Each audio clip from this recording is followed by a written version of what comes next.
April 1, 2025 మంగళవారం. ఈరోజు మనం మదనపల్లి మార్కెట్ సంబంధించి స్టాక్ అనేది ఎంత మాత్రం వచ్చింది ఏమనేది ఈ వీడియోలో మాట్లాడుకుందామండి. అంటే ఎంతో పోల్చుకుంటే దిగుమతి తగ్గిందా లేదా పెరిగిందా వేటి అనే తెలుసుకుందాము. మీరు ఫస్ట్ ఇంకా లాస్ట్ వరకు చూస్తేనే నీకు కూడా కొంచెం ఐడియా అనేది వస్తుంది. మీరు స్కిప్ చేశారనుకోండి, నేను మధ్యలో ఏం చెప్పాను మీకు తెలియదు, మీరు ఊరికే వీడియో చూసినా కూడా వేస్ట్ అండి నన్ను అడిగితే. సో ఛానల్ సబ్స్క్రైబ్ చేసుకున్న దానికి కొంచెం అర్థమన్న ఉంటుంది. మీరు ఫస్ట్ టైం చూస్తా అనే వాళ్ళతో మళ్ళీ చెప్తా ఉన్నాను. సో లేట్ చేయకుండా వీడియో అనేది స్టార్ట్ చేసేద్దాం. మనం ముందుగా స్టాక్ విషయం మాట్లాడుకుందాం. జీపీఆర్ అలాగే పీవీఎస్ మండి లైన్లో మాట్లాడుకున్నట్టు ఈ లైన్లో దిగుమతి కొంచెం భారీగానే వచ్చింది అని చెప్పొచ్చు. నిన్న భారీగా తగ్గింది. సో అదే సీనే ఈరోజు అయితే రిపీట్ అయింది.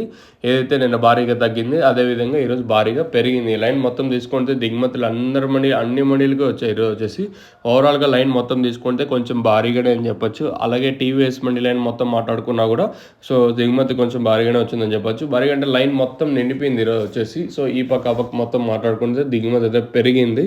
మరి వేలంపాట్లు అనేది ఏ విధంగా ఉండో చూడాలి. ఈరోజు అసలు మ్యాటర్ బయటపడుతుంది. ఎందుకంటే నిన్న మొన్న భారీగా తగ్గింది. సో ధర అయితే పెరిగింది. ఈరోజు దిగుమతులు పెరిగాయి కాబట్టి వేలంపాట్లు ఎంతవరకు ఉంటాయి చూడాలి. మీకు తక్షణ అందుకు భూవరం కావాల్సి ఉంటే కింద నెంబర్స్ అయితే అవైలబుల్గా ఉంటాయి, మీరైతే కాంటాక్ట్ అవ్వచ్చు. 2 నెంబర్లు ఉంటాయి, 2 నెంబర్లు ఏదో నెంబర్ కాల్ చేసినా సరిపోతుంది. సో ఇది ఇన్ఫర్మేషన్ ఈరోజు.